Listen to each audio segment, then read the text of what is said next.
Heroine கூட பார்த்தீங்கன்னா நான் சொல்கிற பர்டிகுலர் ஹீரோயினை வந்து என் கூட அதுக்கு ஆட்டோமேட்டிக்காக கீழே கமெண்ட்ஸை கண்டுபிடிச்சு சொல்லிடுவாங்க. அதுதான் சொல்கிறேன். என் கூட ஒரு 2 படம் பண்ண ஹீரோயின் தான். ஃபஸ்ட் படத்தில் வந்து ரொம்ப ரொம்ப சந்தோஷமாக ஒர்க் பண்ணோம். செகண்ட் படத்தில் இன்னொரு ஹீரோயின் காம்பினேஷன் இருந்துச்சு. அந்த ஹீரோயின் அப்போ வந்து பயங்கர ஒரு அப்கமிங்கில் இருந்தாங்க. ஸோ அதனால் ஷீ ஃபெல்ட் லிட்டில் இன்செக்யூர்ட் மாதிரி ஃபீல் பண்ணாங்க. ஸோ அதை வச்சு கொஞ்சம் நல்லா இருக்கும், ஜாலியாக இருக்கும் அதெல்லாம் ஷூட்டிங் நேரத்தில். இப்போ இவங்க ஃபஸ்ட்டு வந்து இப்போ அப்கமிங் ஹீரோயின் வந்து ஒரு காஸ்டியூம் கொண்டு வந்து காட்டுவாங்க. உதாரணத்துக்கு இந்த கலர்னு வச்சுக்கோங்களேன், ஒரு இந்த ஆரஞ்சோ இல்லை ஒரு மஞ்சள் கலரில் ஒன்றா காட்டுவாங்க. உடனே இவங்க அதை ஒளிஞ்சிருந்து பார்த்துட்டு இருப்பாங்க. ப்ளூ கலரில் வருதுன்னு வைங்க, இவங்க அசிஸ்டன்ட் ஒளிஞ்சிருந்து பார்ப்பாங்க. அந்த காஸ்டியூம் மேடம் அவங்க வந்து மஞ்சள் கலர், மஞ்சளோட பிரைட் பச்சை இன்னும் பிரைட்டாக இருக்கும், அதை போய் டைரக்டர் காட்டணும். அவங்க வந்து இந்த ஹீரோயினோட காஸ்டியூம் வந்து சார் பச்சை கலர் போட்டாங்க. ஓகேப்பா சீக்கிரம் சீன் வீட்டில் இருக்க சாதாரண சீனாக இருக்கும். ஓகே வாங்கப்பா அப்படின்றான். இந்த அப்கமிங் ஹீரோயின் பயங்கர புத்திசாலி.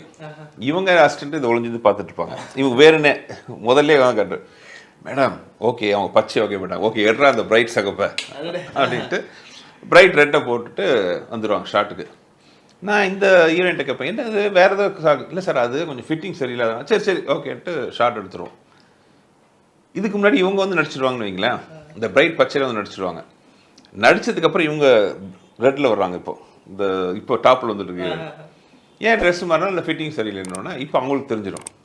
பச்சையோட ரெட்டு பிரைட்டில் ஐயோ நான் அந்த ஷார்ட்டை ரீஷூட் பண்ணுங்க சார் அப்படின்னு. எதுக்கு ரீஷூட் இல்லை அப்படி இப்படிம்பாங்க. அட போங்க அவர் வேலை இல்லை அப்படின்ட்டு. இந்த மாதிரி நிறைய காமிக்கல் லிஸ்ட் நடக்கும். அந்த ஒரு படத்தில் தான் எனக்கு கொஞ்சம் இதாச்சு. மற்றபடி வேறு எதுவும் இருக்குது அப்பப்போ ஏதாவது ஒரே இன்னொரு இன்ஸ்டன்ட் எனக்கு கேரியர்லேயே என்னால் ஒரே ஒரு இன்ஸ்டன்ட் நடந்துச்சு.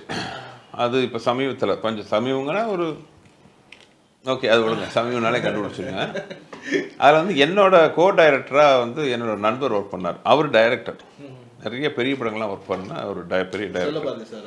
பேரெல்லாம் நான் சொல்லவே மாட்டேன். அவர் ஒரு டைரக்டரு.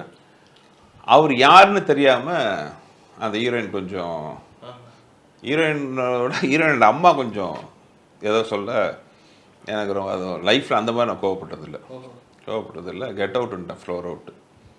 அந்த மாதிரி சில இன்ஸ்டன்ஸ்லாம் நடந்துட்டு தான் இருக்கும். அதெல்லாம் வந்துட்டு ஆனால் அந்த இடத்துல வந்துட்டு நட்புங்கிற அந்த ஒரு விஷயம் வந்துட்டு மேலோங்கி இருக்கு. அதுதான் மெயின். ஒரு பெரிய டைரக்டராக எவ்வளோ படம் பண்ணாருலாம் வேறு விஷயம். ஃப்ரெண்ட் அவர் என் நண்பன் முதல்லேருந்து.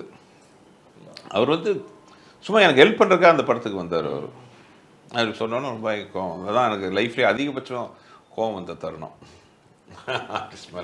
அந்த கோபம் நட்புக்காக வந்ததுங்கிறது வந்து அது கோபமாகவே எடுத்துக்க முடியாது, உரிமையாக தான் நம்ம எடுத்துக்கணும். மற்றபடி ஹீரோஸை தான் நீங்கள் சொன்னோன்னு யோசிச்சு பார்க்குறேன். எல்லாருமே இந்த நிமிஷம் வரைக்கும் நான் பண்ண எல்லா ஹீரோ கூடயும் வெரி ஃப்ரெண்ட்லி. கிரேட்.